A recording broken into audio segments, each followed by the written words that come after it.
1989년 중국 민주화 시위의 심장인天安門 광장. 다음 달 3일 승전 80주년 행사를 앞두고 이 광장을 나흘간 일시적으로 폐쇄하기로 하는 등 당국은 행사 준비에 한창입니다. 이달 31일에는 중국에서 상하이 협력기구 정상회의도 열리는데요. 현재까지 푸틴 러시아 대통령, 모디 인도 총리가 참석할 것으로 알려졌는데 그간의 관례처럼 과연 이들 정상들이 시진핑 중국 국가주석과 만날지, 만약 만나면 어떤 이야기를 나눌지에도 관심이 쏠리고 있습니다. 외부적으로는 이런 공식 일정들이 착착 진행되는 가운데 내부적으로는 당국이 그 어느 때보다 단속의 고삐를 죄고 있습니다. 고위 관료들이 잇따라 공식 석상에서 자취를 감추거나 갑작스럽게 해임이 되는 경우들도 생기고 일반 공무원들에게까지 금주령, 사적 모임 제재, 그리고 일부 지역에선 3명 이상의 공무원이 모이면 안 된다, 이런 지시까지 하달됐다고 하는데요. 여러 전문가들은 이러한 일련의 상황이 시진핑 체제가 갖는 일종의 한계를 일부 드러내는 것일 수 있다, 이런 분석을 내놓고 있는데 그 이유는 무엇일까요? 국제 이슈의 팩트는 기본, 맥락까지 전해드리는 딥백, 함께 보시죠.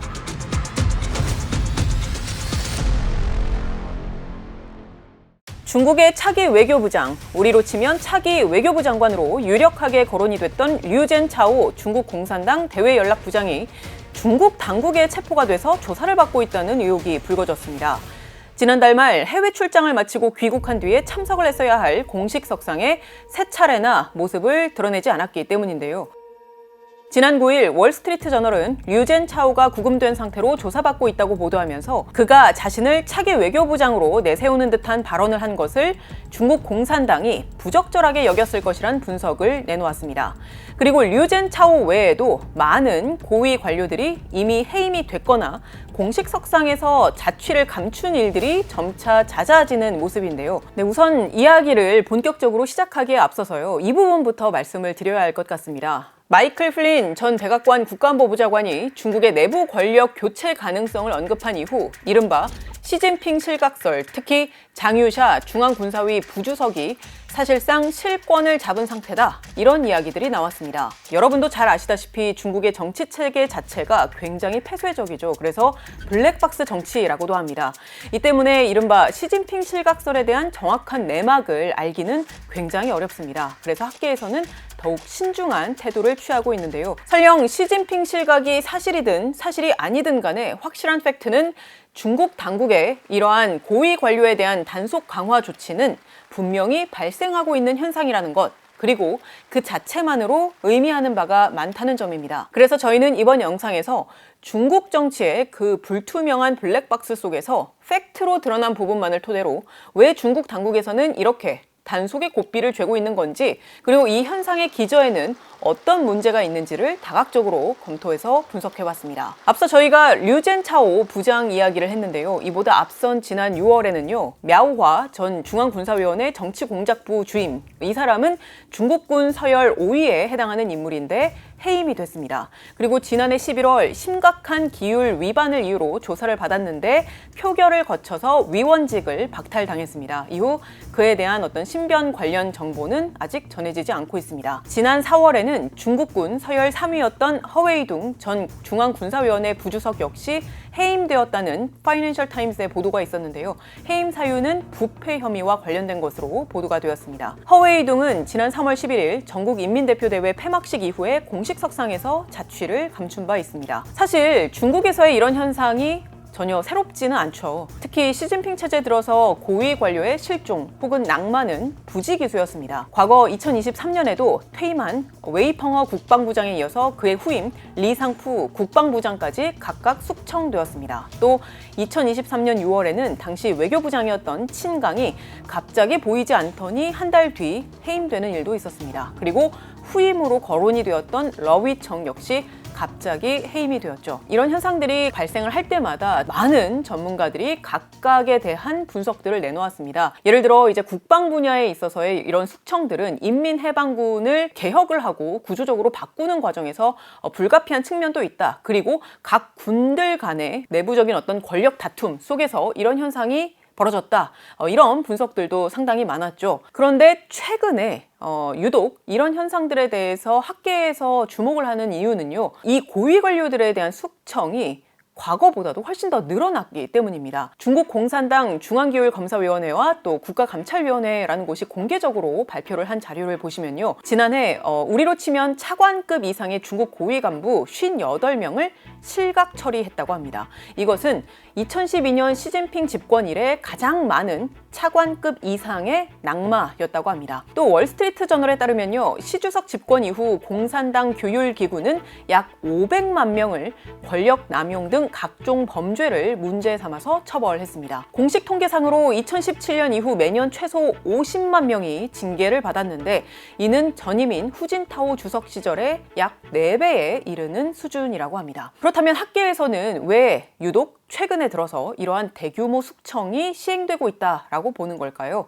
아시아 소사이어티 정책연구소의 중국 정치 수석 연구원은요, 이를 이른바 스탈린 시진핑 논리 또는 스탈린 논리라고 설명할 수 있다라고 주장을 합니다. 공산당 지도자들은 집권 초기에는 정치적 반대자들을 숙청을 하고 막강한 권력을 장악한 후에는 동지와 추종자들까지 숙청을 하는데요. 이렇게 끊임없이 숙청을 반복하다 보면 결국 자신의 측근만이 숙청 대상으로 남을 수밖에 없는데 그런 불가피한 과정이 곧 스탈린 논리라는 겁니다. 그렇다면 왜 정치 지도자가 굳이 측근까지 숙청을 해야 하는가? 이 부분에 대해서는 또 이렇게 설명을 합니다. 이른바 위대한 지도자는 간부들이 불만을 표출할까봐, 즉 불만을 표출을 하면 자신의 권력이 약화된다는 것을 드러낼까봐 당연히 우려할 수 있다. 그래서 숙청은 잠재적인 도전이나 비판을 잠재우는 두려움의 분위기를 조성함으로써 이러한 취약성을 해소한다라고 했습니다. 즉 현재의 체제가 이미 취약성을 드러냈고 이를 감추기 위해서 숙청이라는 수단을 쓴다라는 주장입니다. 이 전문가는 하지만 이것이 과연 실효적이냐에 대해서는 의문을 제기합니다. 왜냐하면 이러한 분위기가 당 간부들이 직무 수행의 주도권을 행사하지 못하도록 억제해서 정책 결정의 질을 더욱 저하시키고 추가적인 실수와 위기 그리고 더 많은 숙청의 가능성을 높인다 라고 이야기를 했는데요. 사실 이 부분은 저희가 과거에 북한의 어떤 그 숙청과 관련해서도 콘텐츠를 제작을 한 바가 있었는데요. 그때 저희가 지적했던 바와도 일맥상통하는 부분입니다. 이 부분에 대해서 궁금하신 분들은 저희가 과거에 만들었던 이 콘텐츠를 참고하시면 되겠습니다. 실제로 저희가 직접 인터뷰한 전문가들도 이와 비슷한 취지의 의견을 밝히기도 했는데요. 여전히 시진핑이 전체 정국을 통제하고 있고 일부 재조정 과정에 들어간 게 아닌가. 그럼에도 불구하고 이런 일들이 벌어지는 것 자체가 일부 시진핑 권력의 노수 현상이 나타나는 건 아닌가라는 의심은 강력히 가지고 있을 수 있다. 이렇게 보여집니다. 앞서 보신 것처럼 강준영 교수는 일정한 권력 누수의 가능성이 있을 수 있다 이렇게 분석을 했는데요. 저희가 싱가포르에서 중국에 대해서 연구를 하고 있는 전문가에게도 직접 의견을 물어봤습니다. 미 국방부에서 중국 지역 안보를 담당했던 드류 톰슨은 앞서 언급이 됐던 것 외에도 시진핑 주석의 이른바 반부패 캠페인에는 다양한 의도가 있다고 분석했습니다. I think it's a very good populist move. Punishing officials for corruption is very popular amongst the general public. So I think that makes this very much a political move on his part. And I think it's also important to note that the political nature of the campaign is that everybody is probably guilty of corruption in some way or another just because of the way the system is structured, the way the laws are written. He's definitely been focusing on taking down networks of officials to ensure that no alternative center of power can emerge against him. 그렇다면 이 현상의 기저에는 근본적으로 어떤 문제가 있는 것인가? 이 부분에 대해서는 또 다른 전문가의 의견도 들어보시겠습니다. 너무 길게 하다 보니까 중국의 젊은이들이나 중년층이나 아니면 농촌 지역이나 중소도시나 이런 사람들의 불만이 늘어날 수밖에 없고 그 불만은 피부로 느낀다는 거죠. 중간 지방 간부들이 뭐 여러 가지 외부 상황도 안 좋고 이런 상황에서 다양한 의견이 나올 수밖에 없고 그럼 그 의견이 위로 가다 보면 결국은 그 회의석상에서 문제가 생기는 거죠. 앞서 문흥호 교수가 그 중간급 관리들에 대한 이야기를 했죠. 그런데 현재 중국 당국의 반부패 활동은 고위 관료들을 넘어서 일반 공무원들까지 더 강하게 통제하는 수단이 되고 있습니다. 그러다 보니까 더더욱 어떤 반발심이 커질 수도 있다라고도 해석을 할 수가 있는 부분인데요. 사실 시진핑 주석이 2018년에 사실상 헌법을 무시해서 자신이 연임할 수 없던 조건을 바꾸고 3기 집권을 하고 있는 것 자체도 등소평 체제 이후에서 보더라도 관행을 깬 것이라고 볼 수 있죠. 그렇기 때문에 당연히 내부의 불만이 고조되었을 수 있습니다. 지난 5월에는 당과 정부기관의 절약 그리고 낭비 방지에 관한 규정이 개정이 되면서 공무원들의 외식 그리고 음주, 사적 모임까지 세세하게 규제하는 방향으로 확장이 됐습니다. 그러니까 공무원들 술도 먹지 말아라, 그리고 외식도 하지 말아라, 사적으로 동창 모임 이런 것도 하지 말아라 라고까지 아주 세세하게 단속을 하기 시작했다는 건데요. 일부 지역에서는 공무원 3명 이상이 모이는 것 자체를 금지하는 극단적인 조치까지 등장했다고 합니다. 뿐만 아니라 공무원들의 해외여행 단속도 강화가 되고 있는데요. 중국에서는 2003년부터 고위공무원이나 국가기밀을 다루는 인력은 해외여행 전에 사전 보고하는 게 의무였는데요. 최근에는 이 규제가 초등학교 교사나 간호사와 같은 다른 공무원들로까지 확대가 되고 있습니다. 중국의 한 공립초등학교 교사는 최근 뉴욕타임스 인터뷰에서 교율 의식을 강화하라, 그리고 현재로선 해외여행을 허가할 수 없다라는 메시지가 교직원 단체 채팅방에 공유가 됐다라고 인터뷰를 했습니다. 저희가 지난 홍콩 야당 해산편에서도 말씀을 드린 바가 있는데요. 시진핑 주석이 설령 실각이 됐거나 되는 과정이라고 하더라도 어떤 큰 맥락에서 중국 공산당이 설정을 해놓은 어떤 전략적 방향성이 바뀔 것이냐, 그렇지는 않을 것이다, 이렇게 보는 전문가들의 시선이 대부분입니다. 통상 학자들은요, 당대회나 장점인의 사례와 같이 중앙위원회 전체회의에서 후계자로서의 지위를 공고히 하느냐, 이런 부분들을 보고 이게 바로 후계자로 옹립하고자 하는 움직임 아니냐, 이렇게 보고는 했었는데요. 그래서 올해 10월에 있을 사중전회라는 회의, 그리고 2027년, 그러니까 2년 뒤에 있을 당대회 등 공식 일정 등을 통해서 우리가 움직임을 면밀하게 지켜봐야 한다라고 조언을 하고 있습니다. 21차 당대회 때 후계 구도를 세우면 그게 2032년에 이제 시진핑이 물러나고 새로운 사람이 오는 방법이 있고, 또 하나는 당대회 때 가는 게 아니고 중앙위원회 전체회의 때 13기 사중전회가 열렸을 때 당시 상해석이었던 강택민이 중국의 총서기가 됐거든요. 그런 형태도 할 수 있어요. 사실 저희가 인터뷰한 전문가들 뿐만 아니라 중국 정치를 오래 연구해온 또 다른 많은 전문가들은요, 곧 실각이 될 거라고 보긴 어렵다, 이러한 입장을 보이고 있습니다.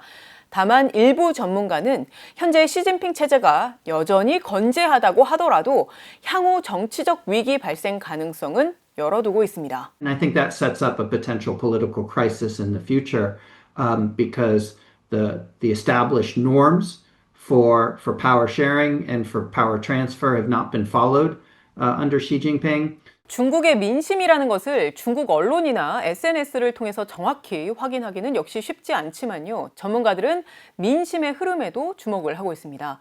지난 6월 자료에 따르면 실업률은 조금 낮아지는 추세이긴 합니다만 14%를 넘어서 여전히 높은 수준을 유지하고 있습니다. 중국의 젊은 실업자들 사이에서는 회사에 돈을 내고 일하는 척하는 방식이 인기를 끌고 있고, 이로 인해서 이러한 서비스 제공업체 수가 점점 늘어나고 있다, 이런 보도도 나왔는데요. 이러한 상황이 이어지는 것 역시 하나의 중요한 요인으로 작용했을 수 있다, 이런 분석이 나옵니다. 고려대 이정남 교수는 이렇게 분석을 했습니다. 단속 강화가 거버넌스 불안정성에 대한 단기적인 처방책이 될 수는 있겠지만 정책 노선에 대한 근본적인 방향 전환이 없는 한 이것이 중국의 사회와 거버넌스의 불안정을 해결하지는 못할 것이다. 즉, 이러한 불안정을 해결을 하지 못한다면 계속해서 이러한 두려움을 활용한 정치 양태는 지속될 수밖에 없을 것이고요. 이에 대한 반발도 그에 비례해서 커질 가능성 배제할 수 없을 겁니다. 소련 공산당이 망한 거는 당이 인민의 이익을 대변하지 못했기 때문에 망한 거거든요. 지금은 통제가 강하죠. 그러니까 조용해요. 그럼 밑에 아무런 문제가 없는 거냐? 아니라는 얘기죠. 중국 체제가 가지고 있는 리더십의 근본적인 한계, 그 다음에 중국이 안고 있는 내부적인 문제, 젊은이들의 취업 문제, 경제 문제, 최근 중국에서 14살 소녀가 집단 폭행을 당한 사건이 중국의 국민적인 분노를 사면서 이례적인 대규모 시위가 발생을 했죠. 가해자들에 대한 처벌이 가벼운 것에 불만을 품고 시민들이 장유시 시청 인근에 집결해서 시위를 벌였는데요. 처음에는 당국의 솜방망이 처벌을 문제를 삼은 시위였지만 이런 시위가 반체제 시위로 확산이 되는 것, 이걸 바로 당국이 가장 우려하고 경계하는 것일 텐데요. 결국 어떤 문제를 해결함에 있어서 계속 숙청하고 억압하고 통제하는 건 결코 문제의 본질적 해법이 될 수 없다는 것, 이것만은 분명해 보입니다. 중국 내부 권력 상황은 정확히 파악하기가 어렵지만요. 서해의 영해화 시도를 포함해서 중국이 미치는 영향을 고려할 때 우리 외교 안보에도 매우 중요한 변수입니다. 언론뿐 아니라 우리 정부 그리고 학계에서도 앞으로도 지속적으로 면밀히 지켜볼 필요가 있어 보이는데요. 저희도 계속해서 중국의 상황을 잘 전달해 드릴 수 있도록 노력하겠습니다. 여기까지가 오늘 저희가 준비한 내용입니다. 지난 콘텐츠에도 정말 많은 분들이 다양한 의견을 남겨주셨는데요. 저희에게 격려의 말씀도 남겨주셨고 또 다음에 이런 콘텐츠를 다뤄줬으면 좋겠다, 이런 의견들도 다양하게 남겨주셨는데요. 정말 감사합니다. 그리고 앞으로도 혹시 저희가 어떤 콘텐츠를 다뤘으면 좋겠는지 의견이 있으신 분들은요, 이 영상 댓글도 좋고 저희가 별도로 운영을 하고 있는 SNS에도 남겨주시면 저희가 보고 적극적으로 검토하고 또 반영을 하도록 노력하겠습니다. 시청해주셔서 고맙습니다. 지금까지 뒷백의 김혜영이었습니다.